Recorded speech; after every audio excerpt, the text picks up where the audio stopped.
Bismillahirrahmanirrahim. Assalamualaikum warahmatullahi wabarakatuh. Innal hamdalillah nahmaduhu wa nasta'inuhu wa nastaghfiruh wa na'udzu billahi min shururi anfusina wa min sayyiati a'malina. May yahdihillahu fala mudilla lahu wa may yudlil fala hadiya lahu. Asyhadu an la ilaha illallah wahdahu la syarika lah wa asyhadu anna Muhammadan abduhu wa rasuluh sallallahu alaihi wasallam la nabiyya ba'dah. يا أيها الذين آمنوا اتقوا الله حق تقاته ولا تموتن إلا وأنتم مسلمون يا أيها الذين آمنوا اتقوا الله وقولوا قولا سديدا يصلح لكم أعمالكم ويغفر لكم ذنوبكم ومن يطع الله ورسوله فقد فاز فوزا عظيما أما بعد فإن أصدق الحديث كتاب الله وخير الهدي هدي محمد صلى الله عليه وسلم وشر الأمور محدثاتها فإن كل محدثة بدعة وكل بدعة ضلالة وكل ضلالة في النار. Jamaah rahimani Allah wa iyyakum. Terakhir kita masih dalam pembahasan makna dua kalimat syahadah sampai pada penjelasan syarat-syarat kalimat la ilaha illallah. Masih di syarat yang pertama, yaitu al-ilmu, mengilmui, mengerti, memahami. Dalilnya sudah kita bahas di pekan yang lalu, Quran surah Muhammad ayat 19, fa'alam annahu la ilaha illallah wastaghfir li dzambik. Maka ketahuilah bahwa tiada ilah yang berhak diibadahi dengan benar selain Allah dan mohonlah ampun atas dosamu. Di sini Allah Subhanahu wa taala menyuruh kita untuk mengilmui, mengerti, memahami apa yang dimaksud dengan la ilaha illallah. Hingga kita pun melaksanakan konsekuensinya dan menjauhi segala hal yang merusaknya, apalagi sampai membatalkannya. Berikutnya, firman Allah Subhanahu wa taala dalam surah Az-Zukhruf ayat 86, Allah Subhanahu wa taala berfirman, illa man syahida bil haqqi wa hum ya'lamun. Kecuali orang yang mengakui kebenaran tauhid dan mereka mengetahui dan mereka mengilmui. Pada pekan yang lalu kita sudah sedikit menyinggung pembahasan ayat ini, Az-Zukhruf 86, bahwa di sini ada kata illa, kecuali. Ya, kalau kita coba lihat ayatnya secara lengkap, ya bisa dilihat masing-masing ke HP-nya barangkali ada. Allah Subhanahu wa taala berfirman, wala yamliku alladhina yad'una min dunihi syafa'ah illa man syahida bil haqqi wa hum ya'lamun. Sesembahan-sesembahan mereka selain Allah itu tidak bisa memberi syafaat kecuali orang yang bersaksi yang hak, yang tauhid, dan mereka meyakininya. Antara kata setelah kecuali dengan sebelum kecuali itu dua hal yang berbeda. Dua hal yang berbeda. Sebelumnya dalam bahasa Arab itu pengecualian atau al-istitsna ada dua macam. Al-istitsna al-munfasil, al-muttasil, al-muttasil, al-istitsna al-munqati'.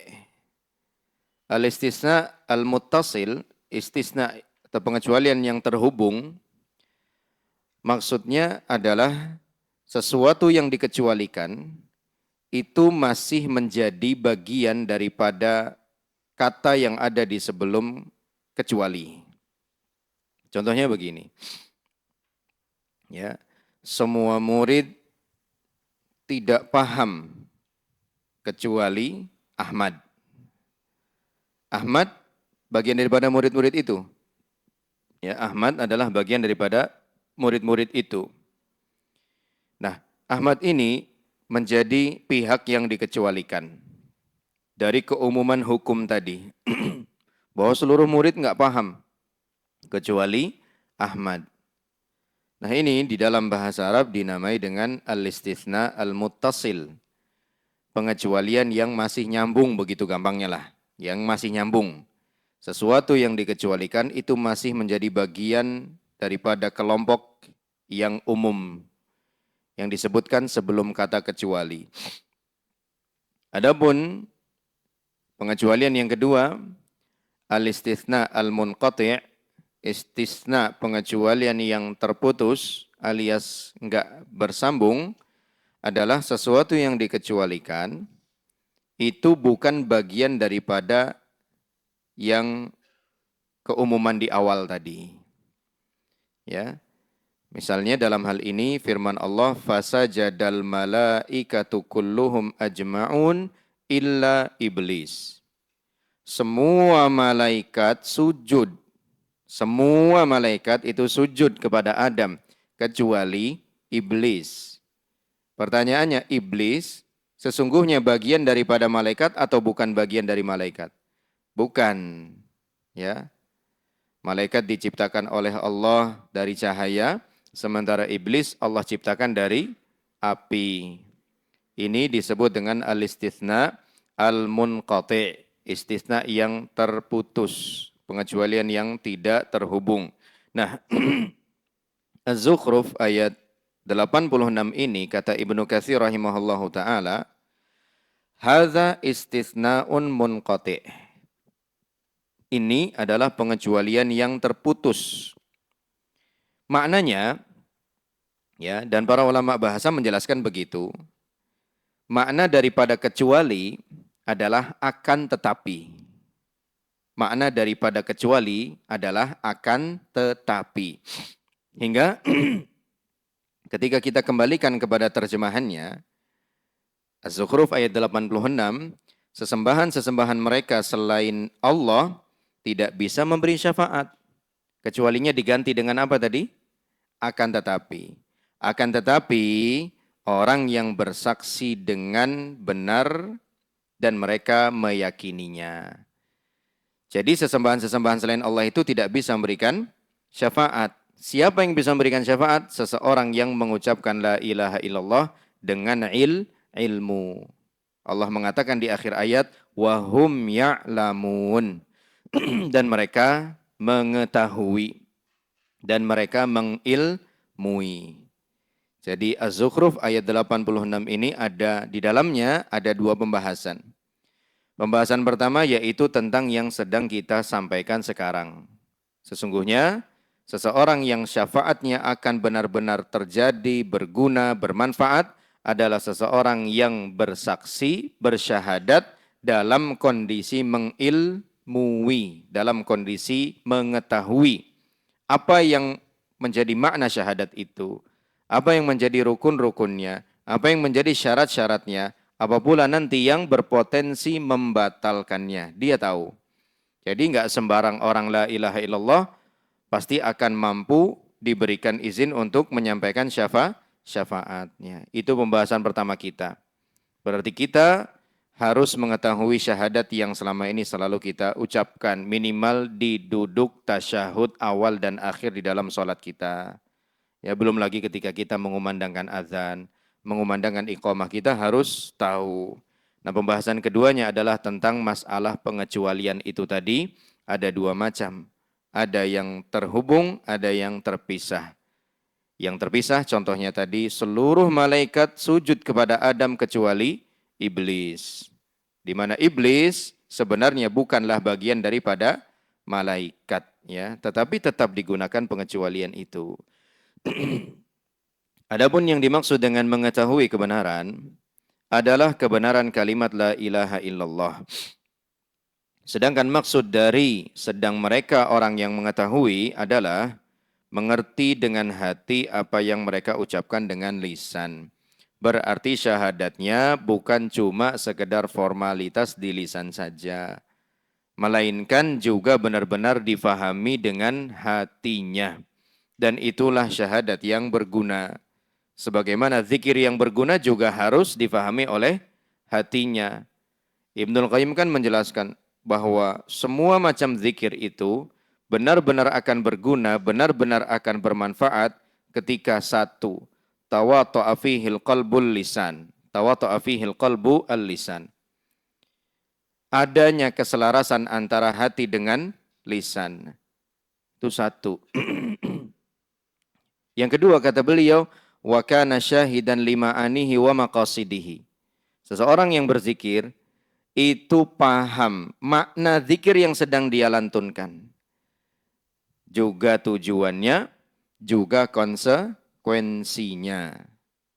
Seorang yang berzikir paham akan makna, tujuan, serta konsekuensi zikir yang dia lantunkan, yang dia lafalkan. Syarat yang kedua.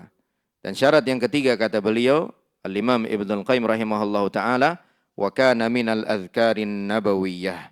Dan zikir itu adalah zikir yang diajarkan oleh Nabi sallallahu alaihi wasallam. Ya. Bukan zikir-zikir yang dibuat-buat sendiri, ya. Yang pertama tadi apa? Adanya keselarasan, ya, antara hati dengan lisan. Adanya konektivitas, ya, terhubung. Kemudian yang kedua paham. Paham maknanya, paham tujuannya, paham konsekuensinya. Dan yang ketiga, zikir itu adalah zikir yang diajarkan oleh Nabi sallallahu alaihi wasallam. Dalam hadis yang sahih dari Utsman bin Affan radhiyallahu anhu bahwasanya Rasulullah sallallahu alaihi wasallam bersabda, "Man mata wa huwa ya'lamu annahu la ilaha illallah dakhalal jannah."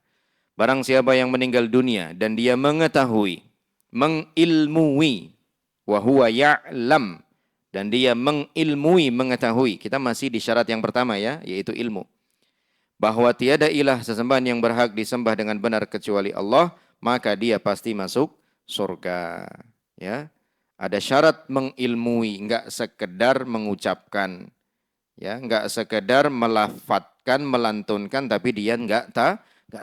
Ya, seperti keadaannya orang-orang munafik yang nanti di kuburnya, ya, ditanya tentang siapa Tuhanmu, ya, siapa seorang yang diutus kepadamu, dia hanya mampu mengatakan la adri. Sami'tu an-nasa yaquluna syai'an faqultuhu. Aku enggak tahu. Aku mendengar orang-orang mengucapkan ini dan itu, aku pun ikut mengucapkannya. Berarti cuman sekedar ikut-ikutan. Enggak berdasarkan ilmu, enggak berdasarkan pemahaman, hingga tidak berguna yang selama ini dia dengar, bahkan mungkin yang selama ini juga dia ikut ucapkan. Ini syarat yang pertama, bahwa harus mengilmui. Yang kedua, al-yaqin, harus dibarengi dengan keyakinan. Yaitu yakin serta benar-benar memahami kalimat la ilaha illallah tanpa ada keraguan dan kebimbangan sedikit pun. Allah berfirman, innamal mu'minuna alladzina amanu billahi wa rasulihi thumma lam yartabu. Sesungguhnya orang-orang mukmin yang sebenarnya adalah mereka yang beriman kepada Allah dan Rasulnya, kemudian mereka tidak ragu-ragu. Nggak boleh ada keraguan-raguan. Ya, bahkan ayat ini otomatis jadi bantahan bagi ahli filsafat yang meyakini bahwasanya namanya iman itu harus melewati tahap keraguan-raguan terlebih dahulu. Ketika kamu sudah merasakan ragu itu, baru setelah itu ketemu keyakinan, itulah iman yang sesungguhnya. Tidak. Justru dalam ayat ini, Al-Hujurat ayat 15, Allah mengatakan, "Tsumma lam yartabu." Orang-orang yang beriman yang sesungguhnya itu adalah mereka yang beriman kepada Allah dan Rasulnya dan tidak ragu-ragu dalam keimanannya itu. Benar-benar mantap, benar-benar yakin dengan apa yang diakuinya, dengan apa yang dipersaksikannya.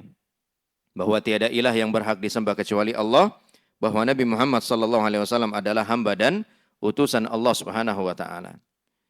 Dan agar seseorang menjadi yakin, hal yang harus dan wajib dia lakukan terlebih di masa kita sekarang ini adalah menjauhi pintu-pintu syubhat. Ya, menjauhi pintu-pintu syubhat. Apalagi sekarang nih, tanggal-tanggal segini nih, ya, banyak bermunculan orang-orang yang memfatwakan bolehnya mengucapkan hari raya pada selamat hari raya pada agama lain atau umat pemeluk agama lain. Ya. Bahkan bawa dalil. Ada kok di Al-Quran katanya. Allah mengatakan wasalamun alayya yauma wulidtu wa yauma yamutu wa yauma amutu wa yauma ub'atsu hayya, ya. Dan keselamatan di hariku dilahirkan, di hariku diwafatkan, di hariku dibangkitkan. Tuh ada tuh katanya di dalam surah Maryam, ya.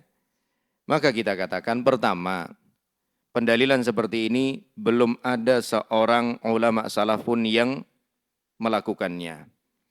Alias pemahaman seperti ini nggak pernah ada dalam pemahaman salafun as-salih. Kedua, tafsiran seperti ini pun tidak pernah ada di kitab-kitab tafsir klasik mutaqaddimin. Tafsir Ibnu Katsir, tafsir Al-Qurtubi, At-Tabari, nggak ada yang menafsirkan seperti tafsirannya orang ini. Ya. Murni berarti murni dari dia saja. Tidak merujuk pada tafsirannya salaf, ya, tidak merujuk pada tafsirannya para imam ahli sunnah wal jamaah. Kemudian juga kalau dilihat dari segi bahasa, wasalamun itu artinya bukan selamat yang artinya apa ya? Selamat apa sih? Ya, ucapan selamat bukan. Tapi selamat di situ artinya adalah kesejahteraan, ya, sebuah doa ungkapan. Hariku dilahirkan, hariku diwafatkan, dan hariku dibangkitkan.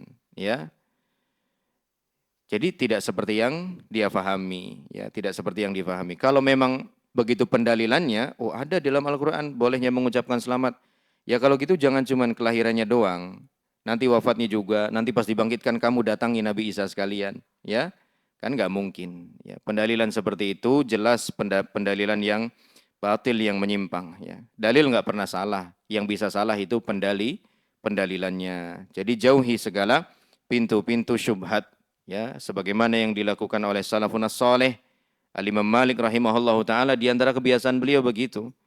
Jika ada seorang ahli bid'ah yang mendatanginya, beliau tidak mau menanggapinya. Ya, mengajak diskusi lah, apalah, enggak.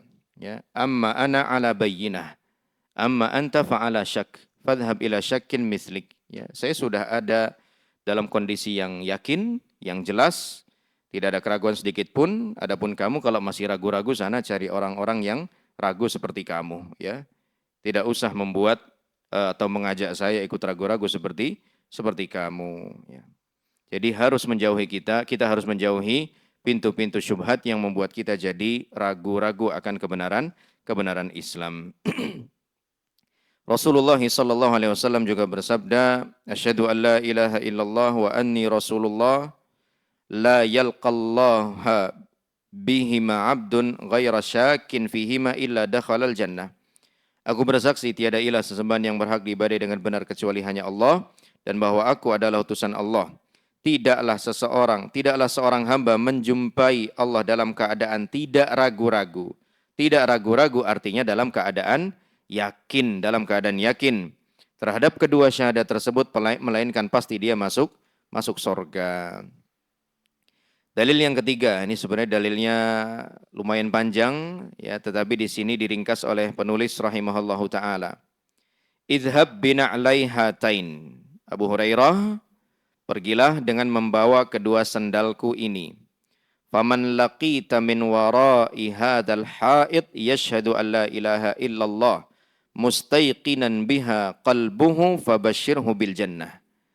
Pergilah dengan kedua sandalku ini, maka barang siapa yang kau temui di balik kebun ini, yang dia bersaksi bahwa tiada ilah yang berhak diibadai dengan benar kecuali Allah atau selain Allah, dengan hati yang meyakininya, maka berilah kabar gembira kepadanya dengan masuk surga. Ya, jadi lengkapnya hadis ini adalah saat itu Nabi SAW sedang kumpul-kumpul bersama para sahabatnya di sana ada Abu Bakar, di sana ada Umar, di sana ada Abu Hurairah dan yang lain-lainnya. Hingga Nabi Shallallahu Alaihi Wasallam izin untuk menunaikan hajat. Ketika Nabi SAW menunaikan hajatnya, ditunggu kok tidak segera kembali. Mulai muncul kekhawatiran dalam diri para sahabat. Hingga masing-masing mereka pun mulai mencari dan yang pertama mencarinya adalah Abu Hurairah radhiyallahu anhu. Hingga Abu Hurairah menuju sebuah kebun ini yang disebut oleh Nabi sallallahu alaihi wasallam juga di dalam hadis ini yang dimiliki oleh Bani Najjar, ya. Kemudian Abu Hurairah coba memasuki kebun itu tapi semuanya dikelilingi oleh pagar, tidak ketemu juga mana pintu masuknya sampai akhirnya Abu Hurairah menemukan aliran sungai kecil yang menuju ke kebun itu. Hingga Abu Hurairah pun mengecilkan badannya. Apa mengecilkan tuh? Minimize begitu ya, dikecilin badannya ya. Kemudian masuk berhasil ke dalam kebun itu lewat saluran air tadi ya. Hingga di sana pun benar ketemu Rasulullah sallallahu alaihi wasallam ya. Kemudian Nabi merasa ada seseorang dan Nabi bertanya, Abu Hurairah, apakah kamu Abu Hurairah? Ya, maka Abu Hurairah mengatakan, iya saya Abu Hurairah. Kemudian berjumpalah Nabi dengan Abu Hurairah dan bersabda ini, idhab bina alaihada, bawa sandal saya ini, ya ke teman-teman yang lain, ke sahabat-sahabat yang lain. Maksudnya apa? Supaya menenangkan hati mereka bahwa kamu sudah menemukan saya begitu, ya. Dan kemudian Nabi SAW bersabda, hal ini yang disampaikan oleh Abu Hurairah kepada sahabat yang lain dan kemudian kepada kita semua ya. Ini hadis termasuk hadis yang ahad karena yang meriwayatkan pertama hanya satu orang, siapa?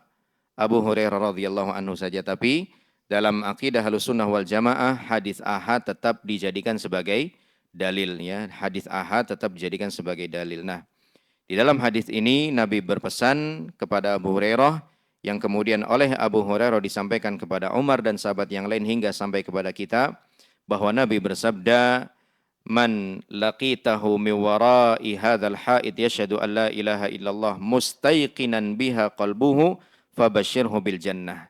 Siapa saja yang kau jumpai di balik kebun ini atau dinding ini atau pagar ini yang bersaksi bahwa tiada ilah yang berhak diibadahi dengan benar selain Allah dengan hati yang meyakininya, maka berilah kabar gembira kepadanya dengan masuk surga. Dengan demikian syarat untuk masuk surga bagi orang yang mengucapkannya yaitu harus yakin, hatinya harus yakin dengan kalimat tauhid, tidak ragu-ragu terhadapnya. Apabila syarat tersebut tidak ada, maka yang disyaratkan juga tidak ada. Maksudnya gimana? Syarat itu menjadi penentu akan ada atau tidak adanya suatu hal, ya. Ketika syaratnya terlaksana, maka hal ini juga akan terlaksana, ya. Kalau syaratnya hilang, maka hal ini juga ikut hilang. Hal yang di sebelah sini itu adalah masuk surga. Yang menjadi salah satu syaratnya adalah mengucapkan la ilaha illallah wa anna Muhammadar Rasulullah dengan penuh keyakinan. Begitu keyakinan ini hilang, maka yang menjadi prasyaratannya juga ikut hilang, ikut lenyap. Ya. Ibnu Mas'ud radhiyallahu anhu mengatakan al-yaqinu al-imanu kulluhu was-sabru nisful iman. Keyakinan itu adalah iman secara keseluruhan dan kesabaran merupakan bagian daripada iman. Tidak ada keraguan lagi bahwa orang yang yakin dengan makna la ilaha illallah, seluruh anggota tubuhnya akan patuh beribadah kepada Allah. Ya karena enggak ragu-ragu. Dan sebenarnya kalau kita amati syarat-syarat la ilaha illallah ini mulai dari ilmu, yakin, ya, kemudian nanti ikhlas, kemudian ada sidq, jujur, mahabbah dan seterusnya. Ini sebenarnya juga berlaku dalam duniawi kita, ya, hal-hal yang bersifat transaksional kita, ya. Gampangnya beginilah, Bapak mau mendaftarkan sekolah buat anak begitu. Hal pertama yang Bapak lakukan apa? Cari ilmu, cari tahu tentang sekolah itu, ya. Cari info laksana kemari, ya. Itu sekolahnya bermanhaj salaf atau tidak, ya. bagaimana asatidahnya, bagaimana alumni-alumninya, itu kan berusaha mengilmui, ya, berusaha mengilmui. Setelah itu yang Bapak lakukan, kumpulkan info dan info sudah didapat semuanya, berusaha apa? Memantapkan, ya, membuat hati menjadi yakin, insya Allah inilah sekolah yang cocok buat anak saya, ya. Insya Allah inilah sekolah yang paling baik buat anak saya. Adanya keyakinan, ya. Kalau keyakinan ini hilang, kira-kira bakal jadi daftar nggak di sekolah itu? Nggak jadi daftar, ya. Cari sekolah yang lain aja, Bapak, rasanya kok kayak ganjel ini, ya. Semuanya kelihatannya bagus, tapi hati ini kayaknya nggak serak. Ya, nah itu nggak akan terjadi. Begitu pula masalah la ilaha illallah ini harus pertama diilmui, difahami, kedua diyakini, ya, kedua diyakini. Oleh karenanya sahabat Ibnu Mas'ud radhiyallahu anhu memohon tambahan keimanan dan keyakinan dengan doanya, Allahumma zidna imanan wa yaqinan wa fiqhan. Ya Allah, tambahilah kepada kami keimanan, keyakinan dan kefahaman. Ibnu Mas'ud loh, sahabat Nabi SAW masih minta begini sama Allah Subhanahu wa taala, apalagi kita, ya, yang hidup di masa penuh dengan syubhat, harus lebih banyak-banyak minta keimanan, keyakinan dan pemahaman kepada Allah Subhanahu wa taala. Dan untuk menghafal doa ini rasanya tidak susah. Ya, Allahumma zidna imanan wa yaqinan wa fiqhan. Allahumma zidna imanan wa yaqinan wa fiqhan. Syarat yang ketiga, al-ikhlas, yaitu memurnikan amal perbuatan dari segala kotoran syirik dan mengikhlaskan segala macam ibadah hanya kepada Allah. Ini makna ikhlas, termasuk wajib ikhlas adalah ketika mengikrarkan dua kalimat syahadat, ya. Makanya setiap orang yang mau masuk Islam itu dipastikan kamu benar-benar murni karena keinginan diri sendiri atau dipaksa atau diancam oleh orang, ya. Seandainya ada paksaan, seandainya ada ancaman, nggak usah. Buat apa? Ya, dan kita pun juga nggak sedang cari banyak-banyakan personil kaum muslimin kok, enggak, ya. Kita hanya merasa bahagia saja ketika ada seorang hamba Allah yang masuk Islam, yang berarti nambah satu hamba Allah yang insya Allah akan selamat nanti di akhirat. Ya, entah itu keluarga kita, entah itu bukan keluarga kita, yang kita inginkan itu adalah keselamatan buat dia. Ya, yang kita inginkan adalah keselamatan buat dia, sebagaimana yang disabdakan oleh Nabi Shallallahu Alaihi Wasallam. Ketika dengan izin Allah beliau berhasil mengislamkan seorang anak Yahudi. Ya, saat itu anak Yahudi tersebut sedang sakit, kemudian dijenguk oleh Nabi Shallallahu Alaihi Wasallam, dan oleh Nabi Shallallahu Alaihi Wasallam ditawari untuk masuk Islam. Ya. Sebelum anak itu menerima tawaran Nabi Muhammad SAW, anak itu menoleh sejenak ke ayahnya, ya, seolah minta pertimbangan atau minta persetujuan. Dan ayahnya pun mengatakan, ati' Abul Qasim, turuti saja apa yang disampaikan oleh Abul Qasim. Abul Qasim maksudnya Rasulullah Muhammad SAW. Anak itu pun mengucapkan dua kalimat syahadat dan kemudian tidak lama meninggal dunia. Dan Rasulullah SAW bersabda, Alhamdulillahilladzi anqadhahu biminan nar. Segala puji bagi Allah Subhanahu wa taala yang menyelamatkan anak ini lewat aku dari neraka. Kan kebahagiaannya di situ, poinnya di situ, ya. Bukan kita sedang paling pengen banyak-banyakan orang, walaupun banyaknya kaum muslimin juga menjadi suatu kebanggaan bagi Nabi SAW di hari kiamat. Tapi tidak dengan menghalalkan segala cara, memaksa orang masuk Islam, ya, mengancam orang begini dan begitu, nggak bisa. Ya, orang mau masuk Islam, mau beriman benar-benar harus karena keikhlasan dirinya. Ya, dan Allah menegaskan di dalam firman-Nya, la ikraha fid din, tidak ada paksaan di dalam beragama. Allah Subhanahu wa taala berfirman, fa'budillaha mukhlishal lahuddin. Maka beribadahlah kepada Allah dengan tulus ikhlas beragama kepadanya. Ini dalil wajibnya ikhlas dalam seluruh ibadah. Dan ibadah yang paling awal bagi seorang yang dulunya belum beriman adalah dua kalimat syahadat. Ya, dua kalimat syahadat itu juga ibadah. Bahkan itu pembuka agar dia bisa melaksanakan ibadah-ibadah yang berikutnya. Karena akan percuma orang sholat, orang puasa, ya ikut sholat, kaum muslimin sholat dia ikut sholat, kaum muslimin puasa dia ikut puasa, ya. Kaum muslimin zakat, dia ikut zakat atau berbagi, tapi tidak pernah mengucapkan dua kalimat syahadat, semuanya sia-sia, ya. Semuanya akan sia-sia. Maka dalil ini walaupun bersifat umum juga bisa diterapkan dalam pembahasan wajibnya ikhlas di dalam mengucapkan dua kalimat syahadat.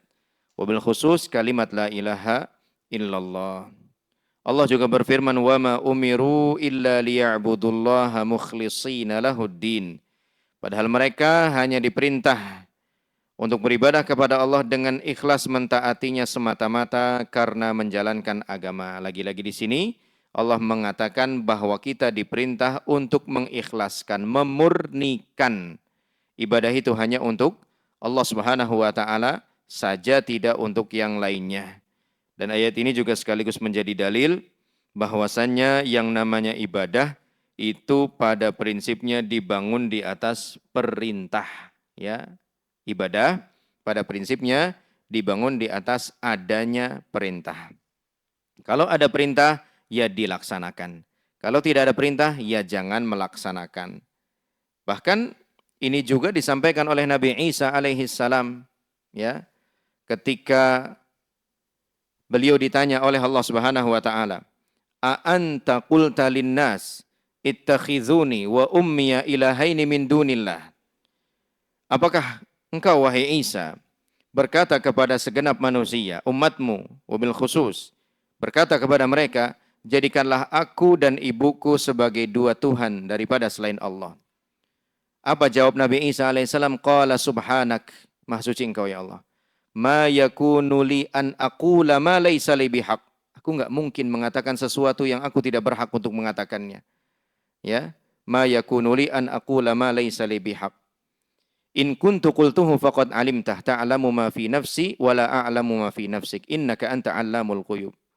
Seandainya aku mengatakan perkataan yang tadi itu, engkau pasti sudah pasti mengetahuinya. Engkau tahu apa yang ada di dalam diriku, aku tidak tahu apa yang ada padamu. Engkau adalah zat yang maha mengetahui segala perkara yang gaib. Kemudian setelah itu Nabi Isa mengatakan apa? Ma qultu lahum illa ma amartani bihi. Aku tidak mengatakan sesuatu kecuali yang engkau perintahkan kepadaku. Ya. Nabi Isa pun juga sama. Beliau hanya menyampaikan apa yang diperintah. Enggak terus mentang-mentang Nabi boleh ya kreasi sendiri, ya, berinovasi sendiri, enggak bisa. Hatta seorang Nabi Isa sekalipun menyampaikan ma qultu lahum illa ma amartani bihi. Aku tidak pernah mengatakan kepada mereka, umatku manusia, kecuali dengan hal yang memang sudah engkau perintahkan. Nah, ayat tersebut, akhir surah Al-Ma'idah dengan ini, menjadi dalil bahwasanya semua ibadah itu pada prinsipnya dibangun di atas adanya perintah dari Allah Ta'ala. Entah itu bersifat wajib, entah itu bersifat anjuran. Ya. Kalau bersifat wajib, ya dilaksanakan, anjuran juga dilaksanakan. Kalau tidak ada ya tidak.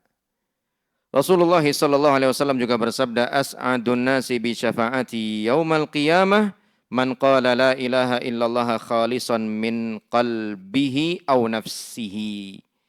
Orang yang paling berbahagia dengan syafaatku nanti di hari kiamat adalah orang yang mengucapkan la ilaha illallah dengan ikhlas dari hati atau jiwanya.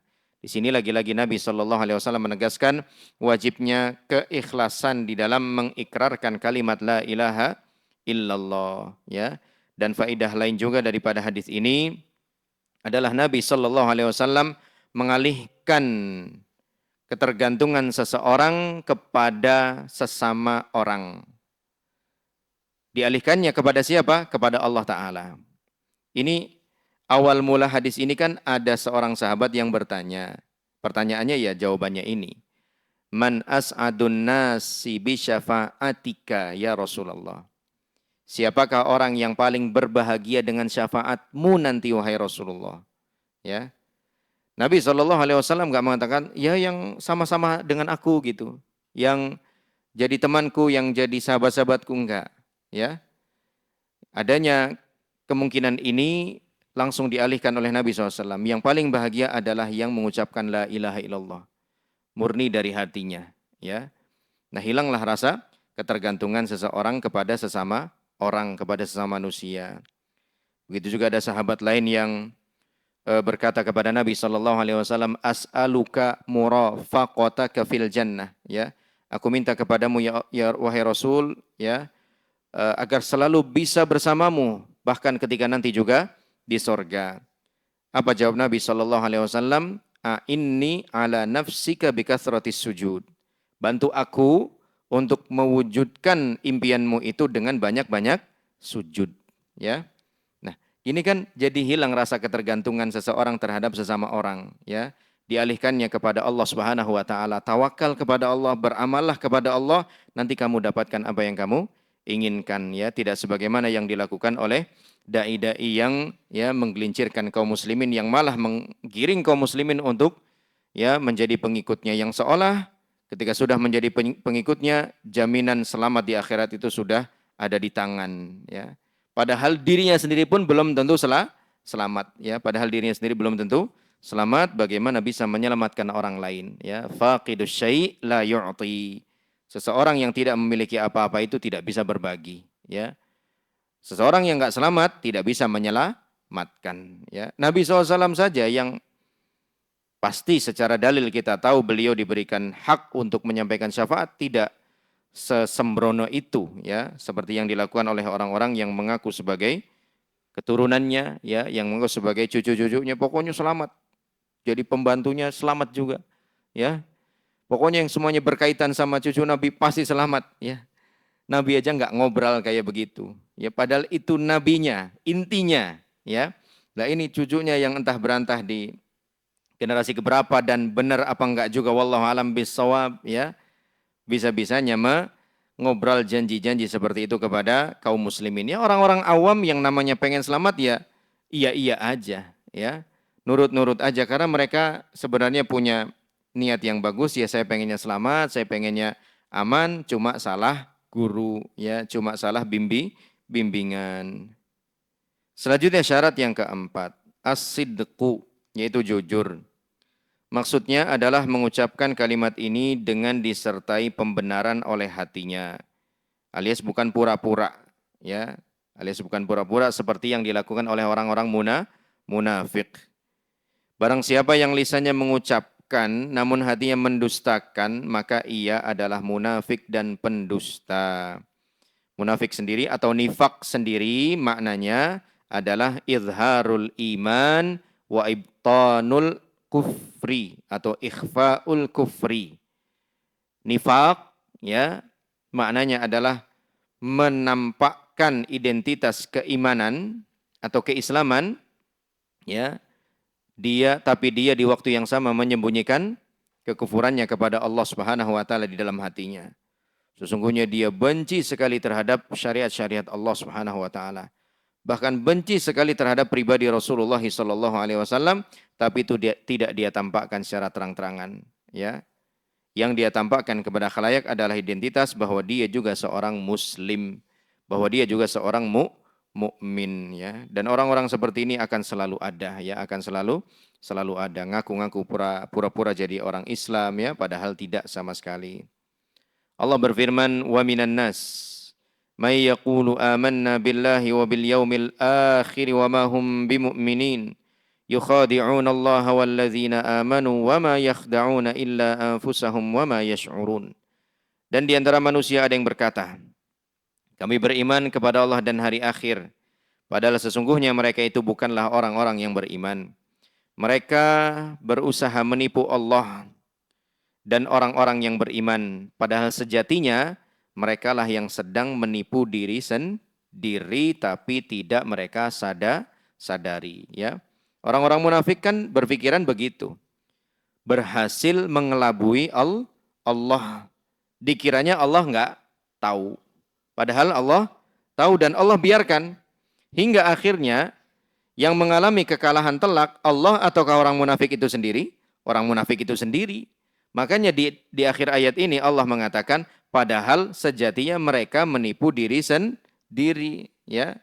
Dikiranya mereka berhasil mengelabui Allah, padahal dirinya lah yang masuk perangkap, ya. Padahal dirinya lah yang masuk perangkap. Hanya saja kata Allah, mereka tidak menyadarinya. Ya, hanya saja mereka tidak menyadarinya. Ya, inilah keadaannya orang-orang munafik yang dipikirnya mereka berhasil membohongi, menipu, mengelabui padahal tidak sama sekali. Allah juga berfirman tentang orang munafik. Qalu nashhadu innaka la Rasulullah. Mereka berkata, kami bersaksi bahwa engkau adalah Rasulullah. Ini bahkan pakai dua kalimat penegas nih. Ya, di Al-Munafiqun ayat 1 ada dua kata penegas. Kata penegas pertama, inna. Ya, kata penegas pertama, inna. Kata penegas kedua, la. La sebelum kata Rasul itu. Ada la pendek. Ya.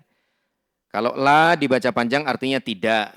Tapi kalau la dibaca pendek artinya sungguh, ya, benar-benar menegaskan.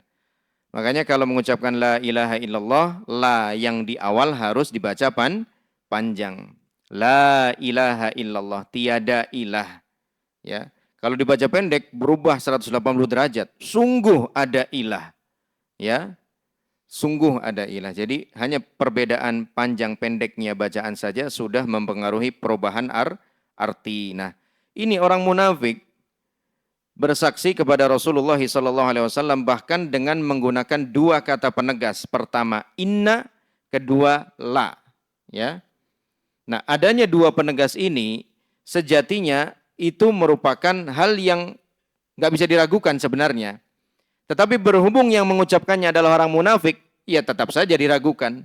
Tetap saja ditolak, tidak diterima. Karena mereka diketahui kebohongannya oleh Allah Subhanahu wa taala. Kemudian Allah mendustakan mereka. Maksudnya mendustakan adalah menolak persaksian mereka, tidak menerima persaksian mereka. Allah berfirman pada lanjutan ayat yang sama, wallahu ya'lamu innaka la rasuluh. Allah itu tahu bahwa engkau sungguh-sungguh adalah utusannya, benar-benar rasulnya. Selanjutnya, wallahu yashhadu innal munafiqina lakadzibun, dan Allah bersaksi bahwa orang-orang munafik itu lagi ada penegas dari Allah, lakadzibun, sungguh bohong di dalam persaksiannya, sungguh dusta dalam persaksiannya. Jadi yang membantah persaksian mereka itu enggak main-main, yang membantahnya langsung Allah Subhanahu wa taala, zat yang mengetahui lahir batinnya manusia. Ya, langsung dicap sama Allah Subhanahu wa taala, enggak, mereka itu enggak benar. Enggak sungguh-sungguh di dalam persaksiannya, mereka hanya pura-pura. Mereka dusta dalam persaksiannya. Mengapa? Karena mereka bersaksi hanya di lisannya saja, tidak dengan hatinya. Makanya keimanan menurut Ahlus Sunnah wal Jamaah mencakup ketiga hal, ya. Qaulun bil lisan, ucapan dengan lisan, wa i'tiqadun bil qalbi, meyakini dengan hati, wa amalun bil jawarih, dan mengamalkannya dengan anggota badan atau perbuatan kita.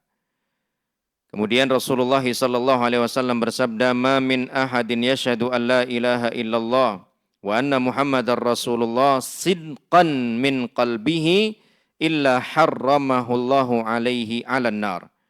Tidaklah seorang bersaksi bahwa tiada ilah yang berhak diibadahi dengan benar melainkan Allah, dan bahwasanya Muhammad SAW adalah utusan Allah dengan jujur dari hatinya, melainkan Allah pasti haramkan dia masuk neraka. Syaratnya harus jujur, ya. Nah, jadi dengan adanya syarat-syarat ini sesungguhnya penulis hanya melanjutkan saja dengan dari apa yang sudah disampaikan oleh ulama-ulama sebelumnya, itu tidak sedang mengada-ngada. Tidak juga sedang mempersulit kita, pakai acara dibikin syarat-syarat gini kan jadi repot. Enggak, ini semua sudah ada dalil-dalilnya, kemudian dihimpun, kemudian dikumpulkan jadi seperti ini. Oh, ini syarat agar masuk surga yang pertama harus ikhlas. Berdasarkan dalilnya ini tadi yang sudah kita jumpai. Oh, syarat yang kedua harus yakin, dalilnya tadi ini yang kita dapati. Syarat yang ketiga adalah jujur, dalilnya ini dan itu. Jadi bukan sedang mengada-ngada, apalagi bertujuan merepotkan, mempersulit, tidak sama sekali. Dalilnya sudah ada, sudah kumpul, kemudian diklasifikasikan 1, 2, 3 sampai 7, ya, sampai ke 7. Dan begitulah metodenya Ahlus Sunnah wal Jamaah. Dalilnya dulu yang ada, baru diintisarikan, ya. Ibarat bikin apa ya? Minuman itu buahnya dulu dikumpulin, ya, buahnya dikumpulin. Ada yang warnanya kuning, ini lemon, ada yang warnanya merah, ini semangka, ada yang warnanya oranye, ini wortel, ya. Kemudian dimasukkan ke blender, keluarlah jus lemon, keluarlah jus semangka, keluarlah jus wortel, ya. Kalau ahli bid'ah enggak, kebalik, ya. Ada jusnya dulu, baru dicari tahu ini jus apa. Oke, ini jus lemon nih, warnanya kuning, ya. Rupanya jus nanas, ya. Rupanya jus nanas, ya. Jadi urut-urutannya aja udah kebalik. Mereka berkeyakinan dulu, beramal dulu, baru cari-cari dalil, ya. Kalau ahlu sunnah wal jamaah tidak. Dalilnya dulu udah ada, difahami sebagaimana pemahamannya sahabat dan para imam salaf, kemudian baru disimpulkan, oh ayat ini menunjukkan ini, hadis ini menunjukkan ini, dan seterusnya. Ya. Nah ini semua sesungguhnya sebelum adanya syarat-syarat 1, 2, sampai 7 ini, sudah ada dalilnya. Ya. Hanya saja dihimpun dan diberikan judul, supaya mudah kita fahami. Sudah masuk isya nih? Baik, sampai di sini insya Allah kita teruskan syarat yang kelima dan berikutnya pada pertemuan yang akan datang. Wallahu alam bissawab. Hadanallahu wa iyyakum ajmain. Subhanakallahumma bihamdika asyhadu an la ilaha illa anta astaghfiruka wa atubu ilaik. Assalamualaikum warahmatullahi wabarakatuh.